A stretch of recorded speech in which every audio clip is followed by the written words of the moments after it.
Hello students, welcome to online class. मैं सुखवंत सिंह। ਆਪਾਂ कर रहे हैं पंजाबी ਸਾਹਿਤ।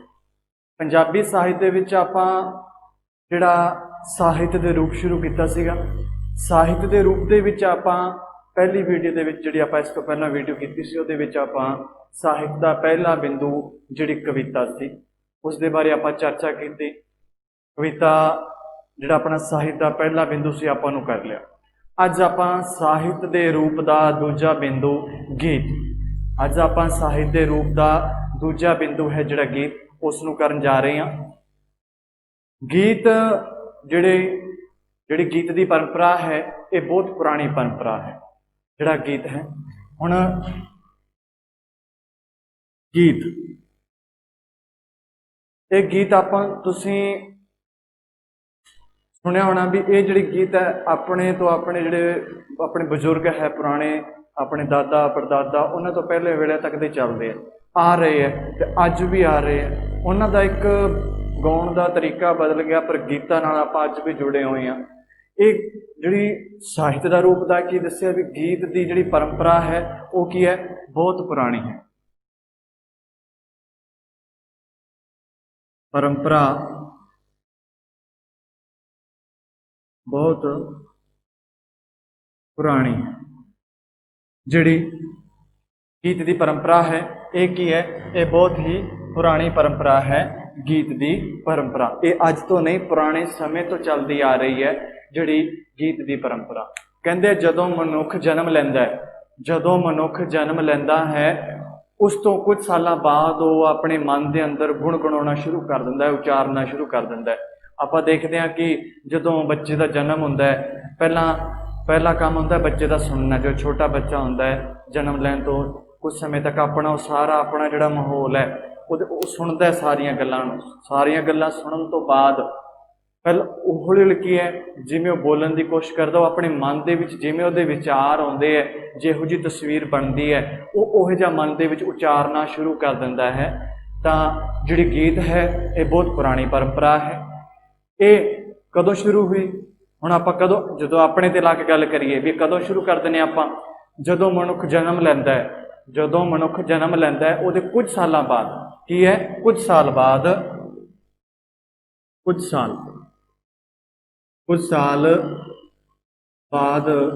वो गुणगुणाउणा भाव उचारना शुरू कर दिंदा है।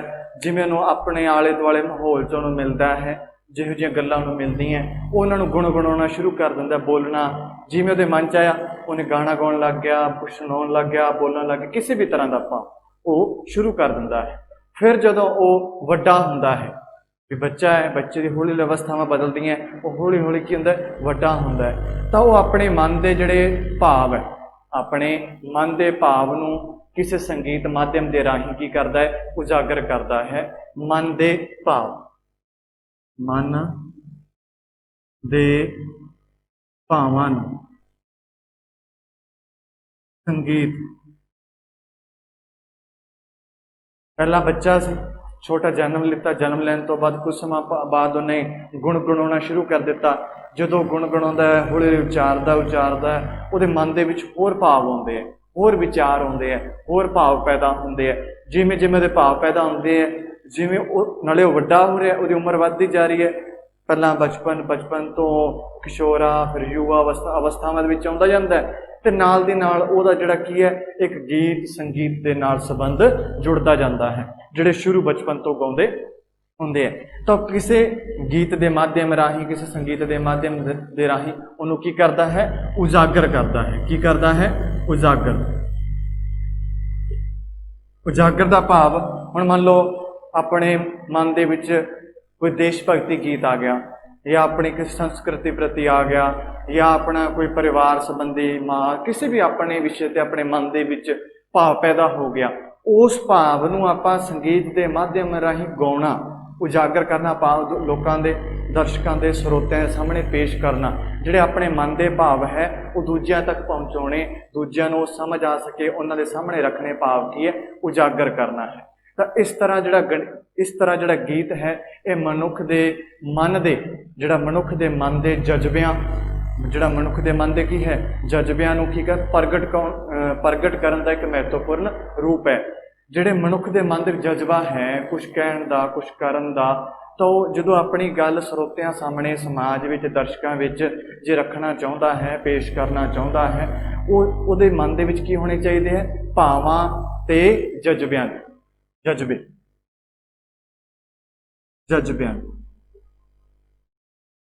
ਭਾਵਾਂ ਤੇ ਜਿਹੜੇ ਜਜ਼ਬੇ ਹੈ ਭਾਵਾਂ ਤੇ ਜਜ਼ਬਿਆਂ ਨੂੰ ਪ੍ਰਗਟਾਉਣ ਲਈ ਕੀ ਹੈ ਮਹੱਤਵਪੂਰਨ ਰੂਪ ਹੈ। ਕਿਹੜਾ ਮਹੱਤਵਪੂਰਨ ਰੂਪ ਹੈ ਗੀਤ। ਤਾਂ ਆਪਾਂ ਜਿਹੜਾ ਗੀਤ ਹੈ ਇਹ ਜਦੋਂ ਮਨੁੱਖ ਜਨਮ ਲੈਂਦਾ ਹੈ, ਮਨੁੱਖ ਦੇ ਜਨਮ ਲੈਣ ਤੋਂ ਬਾਅਦ ਕੁਝ ਸਮੇਂ ਬਾਅਦ ਉਹ ਆਪਣੇ ਮਨ ਦੇ ਵਿੱਚ ਗੁਣਗੁਣਾਉਣਾ ਸ਼ੁਰੂ ਕਰ ਦਿੰਦਾ ਹੈ। ਜਿਵੇਂ ਜਿਵੇਂ ਉਹ ਵੱਡਾ ਹੁੰਦਾ ਉਹਨੂੰ ਸਮਝ ਆਉਂਦੀ ਹੈ, ਉਹ ਆਪਣੇ ਜਿਹੜੇ ਮਨ ਦੇ ਭਾਵ ਹੈ ਉਹਨਾਂ ਨੂੰ ਸੰਗੀਤ ਦੇ ਮਾਧਿਅਮ ਦੇ ਰਾਹੀਂ ਪ੍ਰਗਟ ਕਰਦਾ ਹੈ, ਉਜਾਗਰ ਕਰਦਾ ਹੈ, ਸਰੋਤਿਆਂ ਦੇ ਸਾਹਮਣੇ, ਦਰਸ਼ਕਾਂ ਦੇ ਸਾਹਮਣੇ, ਸਮਾਜ ਦੇ ਸਾਹਮਣੇ ਆਪਣੇ ਜਿਹੜੇ ਮਨ ਦੇ ਵਿਸ਼ੇ ਨੂੰ, ਭਾਵ ਨੂੰ ਰੱਖਣ ਦੀ ਕੋਸ਼ਿਸ਼ ਕਰਦਾ ਹੈ। ਉਸ ਤੋਂ ਬਾਅਦ ਇਸ ਤਰ੍ਹਾਂ ਦਾ ਜਿਹੜਾ ਗੀਤ ਹੁੰਦਾ ਹੈ, ਇਸ ਤਰ੍ਹਾਂ ਦਾ ਜਿਹੜੇ ਆਪਣੇ ਮਨ ਦੇ ਭਾਵਾਂ ਨੂੰ ਰੱਖਣਾ ਹੈ, ਇਸ ਤਰ੍ਹਾਂ ਦਾ ਗੀਤ ਹੈ ਉਹ ਜਿਹੜਾ ਮਨੁੱਖ ਮਨ ਦੇ ਭਾਵਾਂ ਤੇ ਜਜ਼ਬਿਆਂ ਨੂੰ ਪ੍ਰਗਟਾਉਣ ਦਾ ਕੀ ਹੈ ਮਹੱਤਵਪੂਰਨ ਸਾਧਨ ਹੈ। ਕੌਣ ਹੈ ਗੀਤ। ਵੀ ਮਨੁੱਖ ਦੇ ਮਨ ਦੇ ਭਾਵ ਹੈ, ਜਜ਼ਬੇ ਹੈ, ਉਹਨੇ ਕੀ ਹੈ ਪ੍ਰਗਟਾਉਣੇ ਹੈ। ਪ੍ਰਗਟਾਉਣ ਦਾ ਇੱਕ ਮਹੱਤਵਪੂਰਨ ਰੂਪ ਮੰਨਿਆ ਜਾਂਦਾ ਹੈ, ਉਹ ਰੂਪ ਕਿਹੜਾ ਹੈ ਗੀਤ ਹੈ। ਗੀਤ ਦਾ ਸਿੱਧਾ ਸੰਬੰਧ ਕਿਹਦੇ ਨਾਲ ਹੈ ਸੰਗੀਤ ਨਾਲ ਹੈ। ਗੀਤ ਦਾ ਸਿੱਧਾ ਸੰਬੰਧ ਕਿਹਦੇ ਨਾਲ ਹੈ ਸੰਗੀਤ ਨਾਲ ਜੁੜਦਾ ਹੈ। ਜਿਸ ਕਵਿਤਾ ਵਿੱਚ ਸੰਗੀਤ ਪ੍ਰਧਾਨ ਹੋਵੇ, ਜਿਸ ਕਵਿਤਾ ਦੇ ਵਿੱਚ ਕੀ ਹੋਵੇ ਸੰਗੀਤ ਪ੍ਰਧਾਨ ਹੋਵੇ, ਉਹ ਕਵਿਤਾ ਵੀ ਕੀ ਹੈ ਗੀਤ ਦੇ, ਉਸ ਕਵਿਤਾ ਨੂੰ ਕੀ ਨਾਂ ਦਿੱਤਾ ਜਾਂਦਾ ਹੈ ਗੀਤ ਦਾ ਹੀ ਨਾਂ ਦਿੱਤਾ ਜਾਂਦਾ ਹੈ। ਵੀ ਆਪਾਂ ਕਵਿਤਾ ਲਿਖ ਰਹੇ ਹਾਂ ਪਰ ਉਹਦੇ ਵਿੱਚ ਕੀ ਪ੍ਰਧਾਨ ਹੈ ਸੰਗੀਤ ਦੀ ਲਹਿ ਆ ਰਹੀ ਹੈ, ਤਾਂ ਸੰਗੀਤ ਪ੍ਰਧਾਨ ਜਿਹੜੀ ਕਵਿਤਾ ਹੈ ਉਸ ਨੂੰ ਕੀ ਨਾਂ ਦਿੱਤਾ ਜਾਊਗਾ ਗੀਤ ਦਿੱਤਾ ਜਾਊਗਾ। ਭਾਵੇਂ ਉਹ ਰਾਗਬੱਧਤਾ ਜਾਂ ਭਾਵੇਂ ਦੀ ਉਹ ਆਪਣੇ ਕੀ ਹੋ ਰਾਗਬੱਧਤਾ ਕਵਿਤਾ ਲਿਖਣ ਵਿੱਚ ਕੀ ਹੈ ਪਰੰਪਰਾ ਬਹੁਤ ਪੁਰਾਣੀ ਹੈ। ਰਾਗਬੱਧਤਾ ਭਾਵ ਰਾਗਾਂ ਦੇ ਵਿੱਚ ਸੁਰਾਂ ਦੇ ਵਿੱਚ ਲਿਖਣ ਦੀ ਪਰੰਪਰਾ ਕੀ ਹੈ ਅੱਜ ਤੋਂ ਨਹੀਂ ਪੁਰਾਣੇ ਸਮੇਂ ਤੋਂ ਚੱਲਦੀ ਆ ਰਹੀ ਹੈ। ਭਾਵੇਂ ਜਿਹੜੀ ਆਪਣੀ ਕਵਿਤਾ ਲਿਖਣ ਦੀ ਜਿਹੜੀ ਪਰੰਪਰਾ ਹੈ ਰਾਗਬੱਧਤਾ ਉਹ ਕੀ ਹੈ ਪੁਰਾਣੀ ਹੈ, ਪਰ ਆਧੁਨਿਕ ਕਾਵਿ ਦੇ ਵਿੱਚ ਜਿਸ ਰਚਨਾ ਨੂੰ ਗੀਤ ਦਾ ਨਾਂ ਦਿੱਤਾ ਗਿਆ ਉਹ ਅਸਲ ਦੇ ਵਿੱਚ ਪੰਜਾਬੀ ਦੀ ਲਿਰਿਕ, ਪੰਜਾਬੀ ਦੀ ਅਸਲ ਦੇ ਵਿੱਚ ਜਿਹੜਾ ਪੰਜਾਬੀ ਸ਼ਬਦ ਗੀਤ ਹੈ ਉਹ ਕਿਹਦਾ ਰੂਪ ਬਣਿਆ ਹੈ ਅੰਗਰੇਜ਼ੀ ਦੇ ਲਿਰਿਕ ਸ਼ਬਦ ਦਾ ਪ੍ਰਤੀਰੂਪ ਹੈ। ਜਿਹੜਾ ਆਪਣਾ ਹੁਣ ਗੀਤ ਹੈ ਇਹ ਤਾਂ ਪੰਜਾਬੀ ਦਾ ਹੈ, ਅੰਗਰੇਜ਼ੀ ਦਾ ਸ਼ਬਦ ਕੀ ਹੈ ਲਿਰਿਕ ਸ਼ਬਦ ਦਾ ਕੀ ਹੈ ਪ੍ਰਤੀਰੂਪ ਮੰਨਿਆ ਗਿਆ ਹੈ। ਇਸ ਨੂੰ ਸਰੋਂਦੀ ਕਵਿਤਾ ਵੀ ਕਿਹਾ ਜਾਂਦਾ ਹੈ। ਕਿਸ ਨੂੰ ਗੀਤ ਨੂੰ। ਤਾਂ ਇਸ ਨੂੰ ਆਪਾਂ ਕੀ ਕਹਿ ਸਕਦੇ ਹਾਂ ਸਰੋਂਦੀ ਕਵਿਤਾ। ਤਾਂ ਆਪਾਂ ਸਾਰਿਆਂ ਨਾਲੋਂ ਪਹਿਲਾਂ ਕੀ ਗੱਲ ਸਮਝੀ ਕਿ ਗੀਤ ਦੇ ਵਿੱਚ ਗੀਤ ਦਾ ਆਪਾਂ ਅਰਥ ਪਹਿਲਾਂ ਆਪਾਂ ਕੀ ਸਮਝਿਆ ਹੈ ਗੀਤ ਦਾ ਅਰਥ ਵੀ ਗੀਤ ਕਦੋਂ ਸ਼ੁਰੂ ਹੋਇਆ। ਵੀ ਗੀਤ ਕੀ ਇੱਕ ਬਹੁਤ ਪੁਰਾਣੀ ਪਰੰਪਰਾ ਹੈ। ਜਦੋਂ ਮਨੁੱਖ ਜਨਮ ਲੈਂਦਾ ਹੈ ਉਹਦੇ ਕੁਝ ਸਮੇਂ ਬਾਅਦ ਉਹ ਆਪਣੇ ਮਨ ਦੇ ਜਿਹੜੇ ਭਾਵ ਹੈ ਜਿਹੜੇ ਮਨ ਦੇ ਵਿੱਚ ਭਾਵ ਆਏ ਉਹਨਾਂ ਨੂੰ ਹੌਲੀ ਹੌਲੀ ਗੁਣਗੁਣਾਉਣਾ ਉਜਾਗਰ ਕਰਨਾ ਸ਼ੁਰੂ ਕਰ ਦਿੰਦਾ ਹੈ। ਫਿਰ ਉਹ ਜਿਵੇਂ ਵੱਡਾ ਹੁੰਦਾ ਜਾਂਦਾ ਉਹਨੂੰ ਸਮਝ ਆਉਂਦੀ ਜਾਂਦੀ ਹੈ, ਸੋਝੀ ਆਉਂਦੀ ਜਾਂਦੀ ਹੈ, ਤਾਂ ਉਸ ਨੂੰ ਸੰਗੀਤ ਦੇ ਰਾਹੀਂ ਉਜਾਗਰ ਕਰਦਾ ਹੈ। ਪਹਿਲਾਂ ਉਹ ਕਿਵੇਂ ਉਚਾਰਨ ਕਰਦਾ ਹੈ ਕੁਝ ਗੁਣਗੁਣਾ ਕੇ।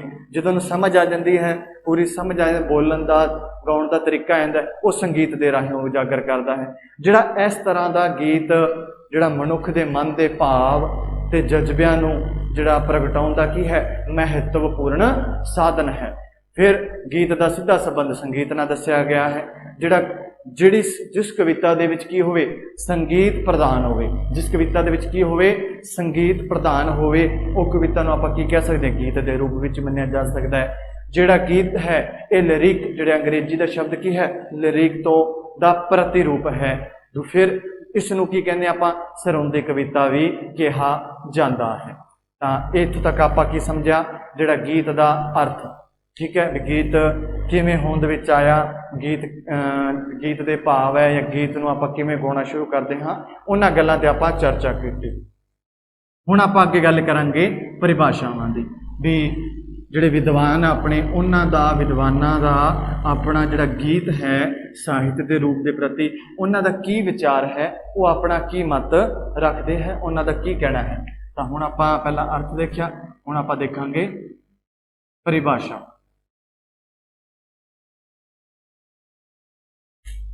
ਹੁਣ ਆਪਾਂ ਦੇਖਦੇ ਹਾਂ ਪਰਿਭਾਸ਼ਾ। ਹੁਣ ਜਿਹੜਾ ਪੰਜਾਬੀ ਦੇ ਵਿੱਚ ਜਿਹੜਾ ਆਪਣਾ ਗੀਤ ਹੈ ਇਹਦੀ ਪਰਿਭਾਸ਼ਾ ਕੀ ਹੈ। ਅੰਗਰੇਜ਼ੀ ਦੇ ਇੱਕ ਅੰਗਰੇਜ਼ੀ ਦੇ ਵਿਦਵਾਨ ਹੋਇਆ, ਉਹਨਾਂ ਦਾ ਕਹਿਣਾ ਹੈ ਕਿ ਅਸਲ ਜੀਵਨ ਵਿੱਚ ਗੀਤ ਉਹ ਹਨ ਜਿਸ ਵਿੱਚ ਭਾਵਾਂ ਦਾ ਕੀ ਹੋਵੇ, ਭਾਵਾਂ ਤੇ ਵਿਚਾਰਾਂ ਦਾ ਵਿਸਫੋਟ ਹੁੰਦਾ ਹੈ। ਭਾਵਾਂ ਤੇ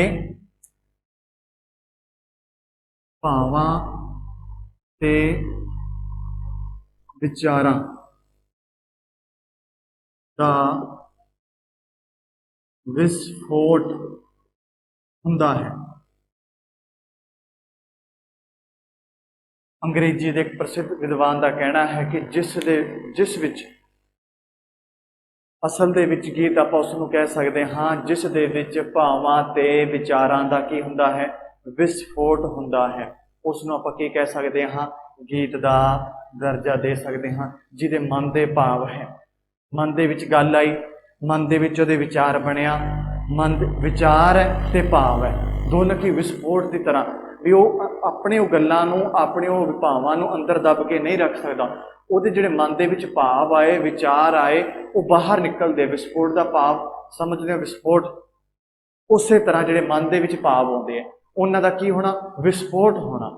ਕੀ ਹੈ, ਵਿਸਫੋਟ ਹੁੰਦਾ ਹੈ ਜਿਹੜੇ ਭਾਵ ਤੇ ਵਿਚਾਰਾਂ ਦਾ। ਇਹ ਕਿਹਨਾਂ ਦਾ ਕਹਿਣਾ ਹੈ, ਅੰਗਰੇਜ਼ੀ ਦੇ ਇੱਕ ਪ੍ਰਸਿੱਧ ਵਿਦਵਾਨ ਹੈ, ਉਹਨਾਂ ਦਾ ਕਹਿਣਾ ਹੈ ਕਿ ਅਸਲ ਵਿੱਚ ਆਪਾਂ ਗੀਤ ਉਸ ਨੂੰ ਕਹਿ ਸਕਦੇ ਹਾਂ ਜਿਸ ਦੇ ਵਿੱਚ ਵਿਚਾਰਾਂ ਜਾਂ ਭਾਵ ਤੇ ਵਿਚਾਰਾਂ ਦਾ ਕੀ ਹੋਵੇ, ਵਿਸਫੋਟ ਹੋਵੇ। ਇਹ ਸੀ ਆਪਣੇ ਇੱਕ ਅੰਗਰੇਜ਼ੀ ਦੇ ਵਿਦਵਾਨ। ਹੁਣ ਆਪਣੇ ਇੱਕ ਵਿਦਵਾਨ ਹੈ ਰਵਿੰਦਰਨਾਥ ਟੈਗੋਰ।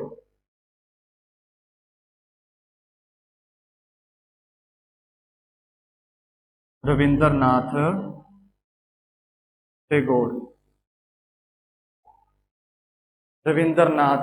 ਟੈਗੋਰ ਇਹਨਾਂ ਦਾ ਕੀ ਕਹਿਣਾ ਹੈ। ਰਵਿੰਦਰਨਾਥ ਟੈਗੋਰ ਦਾ ਕਹਿਣਾ ਹੈ, ਮਨ ਵਿੱਚ ਜਦੋਂ ਵੀ ਕਹਿੰਦਾ ਵੀ ਆਪਣੇ ਮਨ ਦੇ ਵਿੱਚ ਜਦੋਂ ਇੱਕ ਵਿਸ਼ਵਾਸ ਪੈਦਾ ਹੋ ਜਾਂਦਾ ਹੈ ਕਿ ਆਪਾਂ ਹੁਣ ਕੋਈ ਗੱਲ ਹੈ, ਕੋਈ ਤਰਕ ਹੈ, ਕੋਈ ਆਪਣੇ ਮਨ ਦੇ ਵਿਚਾਰ ਆਇਆ ਜੋ ਕਿ ਆਪਾਂ ਸਮਾਜ ਦੇ ਵਿੱਚ ਪੇਸ਼ ਕਰਨਾ ਹੈ, ਲੋਕਾਂ ਨੂੰ ਜਾਗਰੂਕ ਕਰਨਾ ਹੈ ਜਾਂ ਆਪਣਾ ਜੋ ਸੰਦੇਸ਼ ਹੈ ਉਹ ਸਮਾਜ ਤੱਕ ਪਹੁੰਚਾਉਣਾ ਹੈ, ਪਰ ਆਪਾਂ ਨੂੰ ਆਪਣੇ ਤੇ ਕੀ ਹੋਣਾ ਚਾਹੀਦਾ ਹੈ, ਵਿਸ਼ਵਾਸ ਹੋਣਾ ਚਾਹੀਦਾ ਹੈ। ਉਹ ਕਹਿੰਦੇ ਆਪਣੇ ਮਨ ਦੇ ਵਿੱਚ ਜਦੋਂ ਇੱਕ ਵਿਸ਼ਵਾਸ ਪੈਦਾ ਹੁੰਦਾ ਹੈ ਤਾਂ ਕਵੀ ਉਸ ਨੂੰ ਪੇਸ਼ ਕੀਤੇ ਬਿਨਾ ਨਹੀਂ ਰਹਿ ਸਕਦਾ। ਵੀ ਮੰਨ ਲਓ ਆਪਾਂ ਇੱਕ ਗੀਤਕਾਰ ਹੈ, ਕਵੀ ਹੈ, ਕਵਿਤਾਵਾਂ ਲਿਖਦੇ ਹਾਂ, ਨਾਵਲਕਾਰ ਹੈ, ਕਿਸੇ ਵੀ ਆਪਾਂ ਰੂਪ ਚਾਹੁੰਦੇ, ਆਪਣੇ ਮਨ ਦੇ ਵਿੱਚ ਉਸ ਵਿਸ਼ੇ ਦੇ ਪ੍ਰਤੀ ਜਦੋਂ ਭਾਵ ਪੈਦਾ ਹੋ ਗਿਆ, ਆਪਣੇ ਮਨ ਦੇ ਵਿੱਚ ਉਸ ਵਿਸ਼ੇ ਦੇ ਪ੍ਰਤੀ ਵਿਚਾਰ ਪੈਦਾ ਹੋ ਗਿਆ, ਉਸ ਵਿਸ਼ੇ ਦੇ ਵਿਚਾਰ ਦੇ ਪ੍ਰਤੀ ਜਿਹੜੇ ਭਾਵ ਪੈਦਾ ਹੋਏ ਹੈ ਉਹਨਾਂ ਨੂੰ ਆਪਾਂ ਪੇਸ਼ ਕੀਤੇ ਬਿਨਾ ਨਹੀਂ ਰਹਿ ਸਕਦੇ। ਭਾਵ ਆਪਾਂ ਉਹਨਾਂ ਨੂੰ ਆਮ ਜਨਤਾ ਤੱਕ, ਸਮਾਜ ਦੇ ਵਿੱਚ ਆਪਾਂ ਉਹਨੂੰ ਪਹੁੰਚਾਉਣ ਦੀ ਕੋਸ਼ਿਸ਼ ਕਰਾਂਗੇ। ਮਨੁੱਖੀ ਜੀਵਨ ਦੇ ਦੁੱਖਾਂ ਸੁੱਖਾਂ ਨੂੰ ਜਿਹੜਾ ਮਨੁੱਖ ਹੈ, ਹੁਣ ਆਪਣਾ ਕੀ ਹੈ, ਹੁਣ ਆਪਾਂ ਦੇਖਦੇ ਹਾਂ ਵੀ ਆਪਣੇ ਮਨ ਦੇ ਵਿੱਚ ਦੁੱਖ ਵੀ ਹੈ, ਸੁੱਖ ਵੀ ਹੈ, ਹਰ ਇੱਕ ਜਿਹੜੇ ਸਮੇਂ ਦੇ ਅਨੁਸਾਰ ਇੱਕ ਚੱਕਰ ਹੈ ਚੱਲਦਾ ਰਹਿੰਦਾ ਹੈ। ਤੇ ਮਨੁੱਖ ਕੀ ਹੈ, ਮਨੁੱਖ ਦੁੱਖ ਸੁੱਖ ਇਹਨਾਂ ਨੂੰ ਗੀਤਾਂ ਦੇ ਰਾਹੀਂ ਗਾ ਕੇ ਆਪਣੇ ਮਨ ਨੂੰ ਫੁੱਲ ਵਰਗਾ ਹੌਲਾ ਕਰ ਲੈਂਦਾ ਹੈ। ਕੌਣ, ਮਨੁੱਖ ਵੀ ਆਪਣੇ ਮਨ ਨੂੰ ਕੀ ਕਰਦਾ ਹੈ, ਫੁੱਲ ਵਰਗਾ ਹੌਲਾ ਹੋਇਆ ਉਹਨੂੰ ਜਾਪਦਾ ਹੈ। ਇਹ ਕਿਹਨਾਂ ਦਾ ਕਹਿਣਾ ਹੈ, ਰਵਿੰਦਰਨਾਥ ਟੈਗੋਰ ਜੀ ਦਾ ਕਹਿਣਾ। ਉਹਨਾਂ ਦਾ ਅਨੁਸਾਰ, ਉਹਨਾਂ ਦਾ ਤਰਕ ਹੈ। ਕੀ ਕਿਹਾ ਕਿ ਮਨ ਵਿੱਚ ਜਦੋਂ ਆਪਣੇ ਇੱਕ ਵਿਸ਼ਵਾਸ ਪੈਦਾ ਹੋ ਜਾਂਦਾ ਹੈ, ਵੀ ਆਪਣੇ ਮਨ 'ਚ ਕੀ ਪੈਦਾ ਹੋ ਜੇ, ਵਿਸ਼ਵਾਸ। ਜਦੋਂ ਆਪਣੇ ਮਨ ਦੇ ਵਿੱਚ ਵਿਸ਼ਵਾਸ ਪੈਦਾ ਹੋ ਗਿਆ ਫਿਰ ਕਵੀ ਉਸ ਨੂੰ ਪੇਸ਼ ਕੀਤੇ ਬਗੈਰ ਨਹੀਂ ਰਹਿ ਸਕਦਾ। ਵੀ ਉਸ ਨੂੰ ਜਿਹੜਾ ਆਪਣਾ ਕਵੀ ਹੈ, ਕੋਈ ਵੀ ਆਪਾਂ ਲਿਖ ਰਹੇ ਹਾਂ ਤਾਂ ਆਪਾਂ ਨੂੰ ਪੇਸ਼ ਕੀਤੇ ਬਿਨਾ ਨਹੀਂ ਰਹਿ ਸਕਦੇ। ਦੂਜੀ ਗੱਲ ਫਿਰ ਉਹ ਕਹਿੰਦਾ ਹੈ ਵੀ ਮਨੁੱਖੀ ਜੀਵਨ ਹੈ, ਇਹ ਦੁੱਖਾਂ ਸੁੱਖਾਂ ਨੂੰ ਗਾ ਕੇ ਕੀ ਕਰਦਾ ਹੈ, ਮਨੁੱਖ ਹੌਲਾ ਫੁੱਲ ਵਰਗਾ ਹੋ ਗਿਆ ਜਾਪਦਾ ਹੈ ਜਾਂ ਆਪਾਂ ਨੂੰ ਮਹਿਸੂਸ ਹੁੰਦਾ ਹੈ। ਜਦੋਂ ਉਹ ਗਾਉਂਦਾ ਹੈ ਤਾਂ ਆਪਣੇ ਮਨ ਦੇ ਜਿਹੜੇ ਭਾਵ ਹੈ, ਖੁਸ਼ ਹੈ ਤਾਂ ਖੁਸ਼ੀ ਦੇ ਭਾਵ ਗਾਊਗਾ, ਜਿਹਦੇ ਮਨ ਦੇ ਵਿੱਚ ਕਿਸੇ ਪ੍ਰਤੀ ਕੋਈ ਦੁੱਖ ਹੈ, ਤਾਂ ਉਹ ਆਪਣੇ ਜਿਹੜੇ ਦੁੱਖ ਦੇ ਭਾਵ ਹੈ ਉਹ ਉਹਨਾਂ ਨੂੰ ਗਾ ਕੇ ਕੀ ਕਰ ਲੈਂਦਾ, ਆਪਣੇ ਮਨ ਨੂੰ ਹੌਲਾ ਕਰ ਲੈਂਦਾ ਹੈ। ਤਾਂ ਇਹ ਆਪਾਂ ਦੋ ਵਿਦਵਾਨਾਂ ਦੇ ਆਪਣੇ ਗੀਤ ਜਿਹੜੇ ਸਾਹਿਤ ਦੇ ਰੂਪ ਦੇ ਪ੍ਰਤੀ ਤਰਕ ਲਿੱਤੇ। ਇੱਥੇ ਤੱਕ ਆਪਾਂ ਦੇਖਿਆ ਪਹਿਲਾ ਅਰਥ, ਪਰਿਭਾਸ਼ਾ, ਤੇ ਹੁਣ ਆਪਾਂ ਗੱਲ ਕਰਾਂਗੇ ਇਹਦੇ ਤੱਤਾਂ ਬਾਰੇ। ਠੀਕ ਹੈ ਜੀ, ਆਪਣੇ 3 ਪ੍ਰਸ਼ਨ ਬਣ ਗਏ। ਪਹਿਲਾਂ ਆਪਾਂ ਗੀਤ ਦਾ ਅਰਥ, ਵੀ ਗੀਤ ਦਾ ਰੂਪ, ਗੀਤ ਨੂੰ ਆਪਾਂ ਸਮਝਿਆ, ਗੀਤ ਕਿਸ ਨੂੰ ਕਹਿੰਦੇ ਹੈ, ਕਿਵੇਂ ਸ਼ੁਰੂ ਹੋਇਆ, ਇਹਦਾ ਕਿਸ ਭਾਸ਼ਾ ਦਾ ਪ੍ਰਤੀਰੂਪ ਹੈ। ਤਾਂ ਫਿਰ ਆਪਾਂ ਵਿਦਵਾਨਾਂ ਦੇ ਤਰਕ ਲਏ, ਉਹਨਾਂ ਦੇ ਵਿਚਾਰ ਲਏ, ਉਹਨਾਂ ਦਾ ਇਸ ਗੀਤ ਜਿਹੜਾ ਸਾਹਿਤ ਦੇ ਰੂਪ, ਗੀਤ ਦੇ ਪ੍ਰਤੀ ਉਹਨਾਂ ਦਾ ਕੀ ਸੁਝਾਅ ਸੀ, ਉਹਨਾਂ ਦਾ ਕੀ ਕਹਿਣਾ ਸੀ। ਤੇ ਹੁਣ ਆਪਾਂ ਗੱਲ ਕਰਦੇ ਹਾਂ ਆਪਣਾ ਜਿਹੜਾ ਗੀਤ ਦੇ ਤੱਤ। ਤਾਂ ਸਭ ਤੋਂ ਪਹਿਲਾਂ ਜਿਹੜਾ ਆਪਣਾ ਤੱਤ ਹੈ ਉਹ ਹੈ ਸੰਗੀਤਾਤਮਕਤਾ। ਗੀਤ ਦੇ ਤੱਤ ਦੇ ਵਿੱਚ ਹੈ ਸੰਗੀਤਾਤਮਕਤਾ।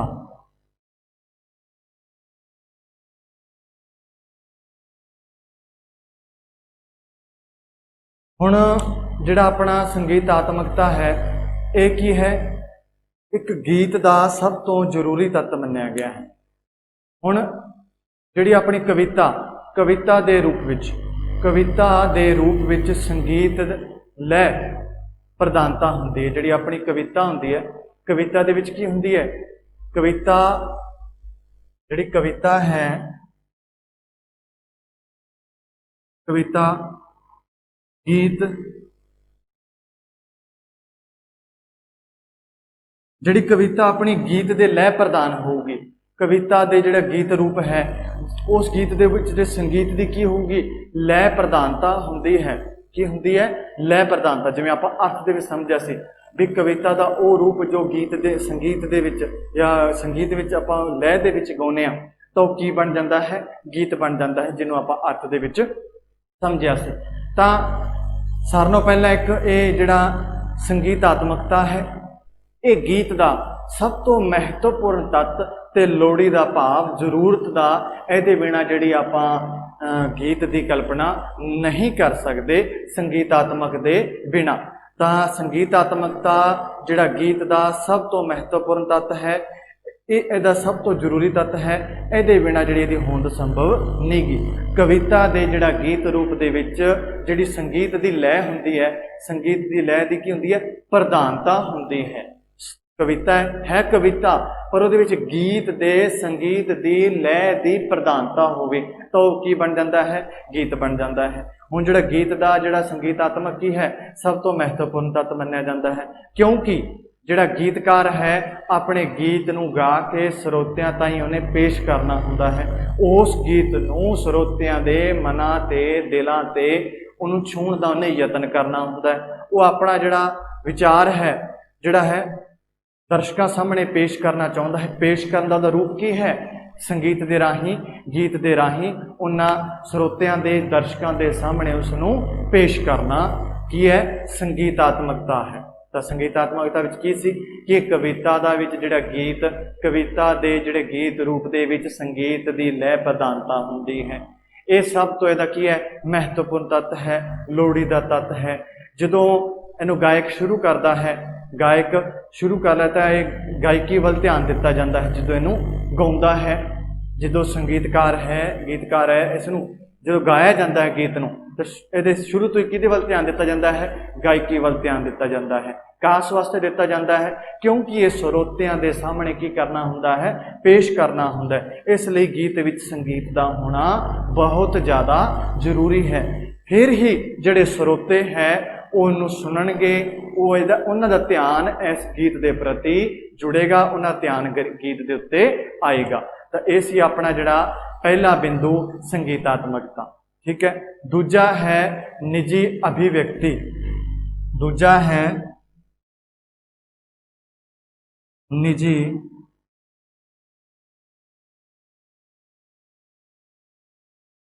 ਅਭਿਵਿਅਕਤੀ।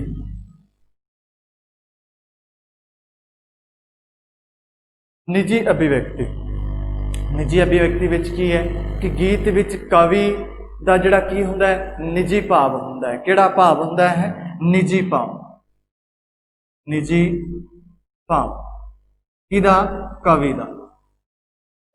ਆਪਣਾ ਨਿੱਜੀ ਭਾਵ। ਗੀਤ ਦੇ ਵਿੱਚ ਕੀ ਹੁੰਦਾ ਹੈ? ਕਵੀ ਦਾ ਨਿੱਜੀ ਭਾਵ ਹੁੰਦਾ ਹੈ। ਉਹ ਜਿਹੜੇ ਭਾਵ ਹੈ, ਨਿੱਜੀ ਭਾਵ ਆਪਣੇ ਸਾਹਮਣੇ ਕੀ ਹੁੰਦੇ ਆ? ਉੱਭਰ ਕੇ ਸਾਹਮਣੇ ਆਉਂਦੇ ਹੈ। ਉਹ ਆਪਣੇ ਗੀਤ ਦੇ ਰਾਹੀਂ ਆਪਣੇ ਜਿਹੜੇ ਨਿੱਜੀ ਭਾਵ ਹੈ ਉਹ ਗਾ ਕੇ ਆਪਣੇ ਸਾਹਮਣੇ ਕੀ ਕਰਦਾ ਹੈ? ਪੇਸ਼ ਕਰਦਾ ਹੈ। ਕਿਹਦੇ ਵਿੱਚ? ਨਿੱਜੀ ਅਭਿਵਿਅਕਤੀ ਦੇ ਵਿੱਚ। ਕਿਹਦੇ ਵਿੱਚ? ਨਿੱਜੀ ਇਸ ਲਈ ਇਹ ਗੀਤ ਇੱਕ ਪ੍ਰਕਾਰ ਦੀ ਕੀ ਹੈ? ਅੰਤਰਮੁਖੀ ਹੈ। ਅੰਤਰਮੁਖੀ ਰਚਨਾ ਹੈ। ਅੰਤਰਮੁਖੀ। ਹੁਣ ਕਿਉਂ ਅੰਤਰਮੁਖੀ ਕਿਉਂ ਕਿਹਾ ਹੈ? ਕਿਉਂਕਿ ਜਿਹੜਾ ਗੀਤ ਹੈ, ਜਿਹੜਾ ਗੀਤਕਾਰ ਹੈ, ਉਹਨੂੰ ਕੀ ਕਰਦਾ ਹੈ? ਆਪਣੇ ਨਿੱਜੀ ਭਾਵ ਦੀ ਕੀ ਕਰਦਾ ਹੈ? ਅਭਿਵਿਅਕਤੀ ਕਰਦਾ ਹੈ। ਜਿਹੜੇ ਨਿੱਜੀ ਭਾਵ ਹੈ ਉਹਦੇ ਉੱਭਰ ਕੇ ਆਪਣੇ ਸਾਹਮਣੇ ਆਉਂਦੇ ਆ।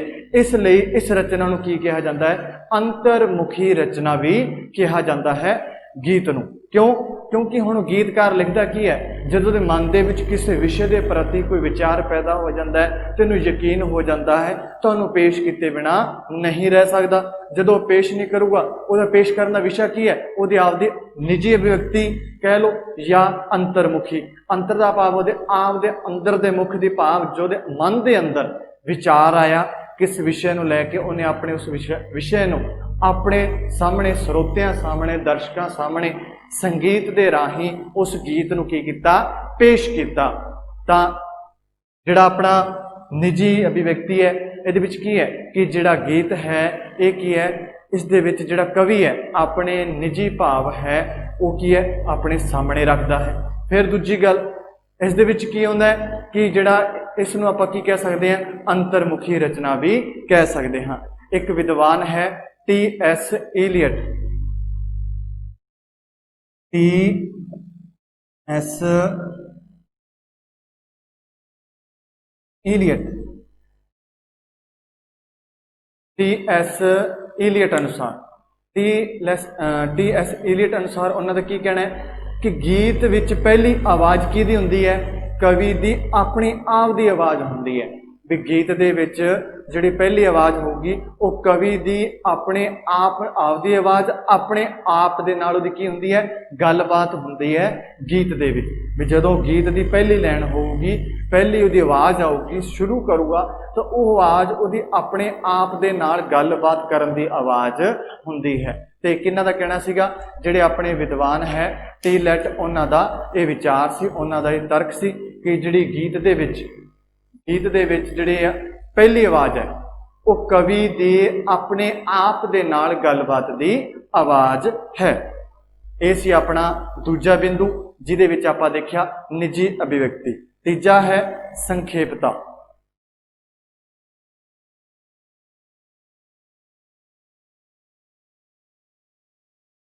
ਤੀਜਾ ਹੈ ਸੰਖੇਪਤਾ। ਹੁਣ ਸੰਖੇਪਤਾ ਦੇ ਵਿੱਚ ਕੀ ਆਪਾਂ ਧਿਆਨ ਰੱਖਣਾ ਹੈ? ਹੁਣ ਆਪਾਂ ਨੂੰ ਪਤਾ, ਆਪਾਂ ਗਾਣੇ ਸੁਣਦੇ ਹਾਂ, ਸੰਗੀਤ ਤੁਸੀਂ ਸੁਣਦੇ ਹੋਵੋਗੇ। ਸੰਗੀਤ ਦਾ ਕੀ ਹੈ? ਇੱਕ ਸਮਾਂ ਹੈ। ਹੁਣ ਆਪਾਂ ਐਂ ਤਾਂ ਨਹੀਂ ਵੀ ਇੱਕ ਸੰਗੀਤ ਹੈ ਜਿਹੜਾ ਗੀਤ ਹੈ ਉਹ ਘੰਟਾ ਚੱਲੀ ਜਾਂਦਾ, ਨਹੀਂ। ਇੱਕ ਉਹਦਾ ਇੱਕ ਸਮਾਂ ਹੈ। ਹੁਣ ਉਹ ਸੰਗੀਤ ਦੇ ਵਿੱਚ ਕੀ ਹੁੰਦਾ ਹੈ ਕਿ ਜਦੋਂ ਸੰਗੀਤਕਾਰ ਹੈ ਉਹ ਇੱਕ ਸ਼ਬਦ ਦੇ ਰਾਹੀਂ ਬਹੁਤ ਵੱਡੀ ਗੱਲ ਕਹਿ ਜਾਂਦਾ ਹੈ। ਉਹ ਕੀ ਹੈ? ਗੀਤ ਦੇ ਵਿੱਚ ਘੱਟ ਸ਼ਬਦ ਵਰਤਦਾ ਹੈ, ਘੱਟ, ਪਰ ਘੱਟ ਸ਼ਬਦਾਂ ਦੇ ਵਿੱਚੋਂ ਇਹੋ ਜਿਹਾ ਜਿਹੜਾ ਮੈਟਰ ਹੁੰਦਾ ਹੈ, ਇਹੋ ਜਿਹਾ ਦਾ ਅਰਥ ਹੁੰਦਾ ਹੈ ਕਿ ਘੱਟ ਇੱਕ ਸ਼ਬਦ ਬਹੁਤ ਵੱਡੀ ਗੱਲ ਕਹਿਣ ਦੀ ਕੀ ਰੱਖਦੇ ਆ? ਸਮਰੱਥਾ ਰੱਖਦੇ ਆ। ਉਹਨਾਂ ਦੇ ਵਿੱਚ ਕੀ ਹੈ? ਇੱਕ ਸ਼ਬਦ ਦੇ ਰਾਹੀਂ ਆਪਣੀ ਸਾਰੀ ਗੱਲ ਬਿਆਨ ਕਰਨ ਦੀ ਉਹਨਾਂ 'ਚ ਯੋਗਤਾ ਹੁੰਦੀ ਹੈ। ਗੀਤ ਦੇ ਵਿੱਚ ਕੀ ਹੈ? ਜ਼ਿਆਦਾ ਲੰਮਾ ਸਮਾਂ ਨਹੀਂ ਹੁੰਦਾ, ਇਹਦਾ ਸਮਾਂ ਥੋੜਾ ਸਮਾਂ ਹੁੰਦਾ ਹੈ। ਥੋੜੇ ਸਮੇਂ ਦੇ ਵਿੱਚ, ਕੁਝ ਸਮੇਂ ਵਿੱਚ ਇਹਨੂੰ ਜਿਹੜੇ ਗੀਤ ਦੇ ਵਿੱਚ ਆਪਣੀ ਸਾਰੀ ਗੱਲ ਕੀ ਕਰਨੀ ਪੈਂਦੀ ਹੈ? ਪੂਰੀ ਕਰਨੀ ਪੈਂਦੀ ਹੈ। ਫਿਰ ਹੈ ਸੰਕੇਤਾਂ ਰਾਹੀਂ ਬਿਰਤਾਂਤ ਜਾਂ ਉਪਦੇਸ਼ ਦੀ ਇਹਦੇ ਵਿੱਚ ਕੋਈ ਥਾਂ ਨਹੀਂ ਹੁੰਦੀ। ਤਾਂ ਸੰਗੀਤ ਨੂੰ ਦਾ ਕੋਈ ਲੰਮਾ ਸਮਾਂ ਨਹੀਂ ਹੁੰਦਾ। ਸੰਗੀਤ ਦੇ ਵਿੱਚ ਕੀ ਹੁੰਦਾ? ਸੰਕੇਤ ਹੁੰਦੇ ਆ ਵੀ ਆਪਾਂ ਨੂੰ ਜਦੋਂ ਹੁਣ ਕੋਈ ਸੰਗੀਤਕਾਰ ਉਹਦੇ ਮਨ ਦੇ ਵਿੱਚ ਕੋਈ ਭਾਵ ਆ ਗਿਆ, ਉਹ ਸੰਕੇਤ ਕਰਨਾ ਚਾਹੁੰਦਾ ਹੈ, ਕੋਈ ਗੱਲ ਆਪਣੇ ਸਾਹਮਣੇ ਦੱਸਣਾ ਚਾਹੁੰਦਾ, ਉਹਨੂੰ ਸਾਰੀ ਗੱਲ ਨੂੰ ਸਪਸ਼ਟ ਕਰਕੇ ਨਹੀਂ ਦੱਸੂਗਾ, ਉਜਾਗਰ ਨਹੀਂ ਕਰੂਗਾ, ਸਪਸ਼ਟੀਕਰਨ ਨਹੀਂ ਕਰੂਗਾ, ਉਹਨੂੰ ਸੰਕੇਤਾਂ ਦੇ ਰਾਹੀਂ ਆਪਣੇ ਸਾਹਮਣੇ ਪੇਸ਼ ਕਰੂਗਾ। ਘੱਟ ਸਮੇਂ ਦੇ ਵਿੱਚ ਪੂਰੀ ਗੱਲ ਕਹਿਣ ਦੀ ਸਮਰੱਥਾ ਰੱਖੂਗਾ। ਵੀ ਉਹ ਕਿਸ ਤਰ੍ਹਾਂ ਹੀ ਕਰ ਸਕਦਾ? ਉਹ ਸੰਕੇਤ ਰਾਹੀਂ ਇੱਕ ਸ਼ਬਦ ਜਿਹੜੀ ਪੂਰੀ ਗੱਲ ਕਹਿਣ ਦੀ ਕੀ ਰੱਖੇ? ਸਮਰੱਥਾ ਰੱਖੇ। उस विषय नूं वो अपने विषय का हिस्सा बनाऊगा, अपने गीत दे विच उहनूं लिखूगा। तो ये संखेपता भाव जिहड़ा गीत है ये ज़्यादा वड्डे रूप दे विच नहीं हुंदा ते ना ही होना चाहिदा है। जेकर वो वड्डे रूप च होऊगा तो गीत अपना जिहड़ा रूप है वो खो दिंदा है, वो गीत दे विच नहीं आऊगा। गीत दे विच की है संकेतां दी ते इहदे विच जिहड़ा आपां कह सकदे बिरतांत या उपदेश की कोई थां नहीं हुंदी जिहड़े गीत दे विच। तो अपना तीजा बिंदु की सीगा? अपना तीजा सीगा संखेपता। तो चौथा है सहज स्वाभाविक। चौथा बिंदु है सहज स्वाभाविक।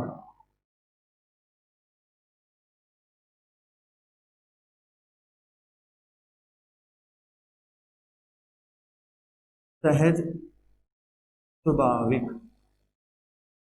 हुण जिहड़ा गीत है अपना, जो गीतकार अपना गीत शुरू करता है वह की है सहज सुभाव। सहज सुभाव दे विच कोई उन्होंने पहला दसना नहीं पैंदा, मैटर नहीं दसना पैंदा, कुछ नहीं। वो अपने गीत नूं की करता है सहज सुभाव की करता पेश करता है, सहज सुभाव का प्रगटावा शुरू कर दिंदा है। तो गीत नूं जो आरंभ किया जाता है, आरंभ करन वेले उहदे विच कोई भूमिका नहीं हुंदी, उस नूं शुरू करन वेले सहज सुभाव दी सहज सुभाव ही शुरू कर दिता जाता है जिहड़ा अपना गीत हुंदा है। फिर इहदे विच जिहड़ा प्रगटा है या होर इस तरह का जिहड़ा वातावरण है उहदा इन्ना जिहड़ा स्थान नहीं हुंदा। इहदे विच जिहड़ी गीत है, जिहड़ा गीत है वो अपनी किस जिहड़े भाव है कुरुंबल दे फुटण वांग, जिवें एक कुरुंबल फुटदी है तो उस तरह जिहड़ा गीत है कुरुंबल दे फुटण वांग शुरू हो जाता है, या उन्होंने गाया जाता है या उन्होंने आपां कह सकते हाँ स्पष्ट किया जाता है। तो अपना प्रभाव अंत दे विच जिहड़ा वो अपना प्रभाव है उस गीत दे विच वो अपना प्रभाव जरूर छड्ड के जाता है। जिस विषय ते जिस सोच नूं जिस भाव नूं लैके वो लिखता है वो दर्शकों ਸਰੋਤਿਆਂ तक अपना प्रभाव छड्डण दा कोशिश करता है। इहदे विच जिहड़ा गीत दा एक ही है सब तो महत्वपूर्ण तत्व भी मन्निया जाता है। कि मन्निया जाता है सब तो महत्वपूर्ण तत्व सहज सुभाविक दा जिहड़ा प्रगटा जिहड़ा बिंदु है, इहदे विच जिहड़ा कोई भूमिका नहीं। पहली गल इहदे विच कोई भूमिका नहीं, सहज सुभाव गीत जिहड़ा शुरू हो जाता है, जिवें कुरुंबल दे फुटण वांग उस तरह गीत जिहड़ा आरंभ हो जाता है। फिर उस तो बाद की है, उस तो बाद जिहड़ा अपना गीत है ये अपना प्रभाव अखीर दे विच अंत दे विच अपना प्रभाव जरूर छड्ड के जाता है। इहदे विच अपना गीत जिहड़ा अपना प्रभाव ਸਰੋਤਿਆਂ ते दर्शकों ते जो उहदा भाव है जिस उद्देश्य नूं वो सिद्ध करना चाहता है, दर्शकों तक ਸਰੋਤਿਆਂ तक पहुँचाना चाहता है, वो सहज सुभाव अपना आराम नाल उन्हें ਸਰੋਤਿਆਂ तक पहुँचा सकता है। अगला बिंदु है अपना भाव ते भाव एकता।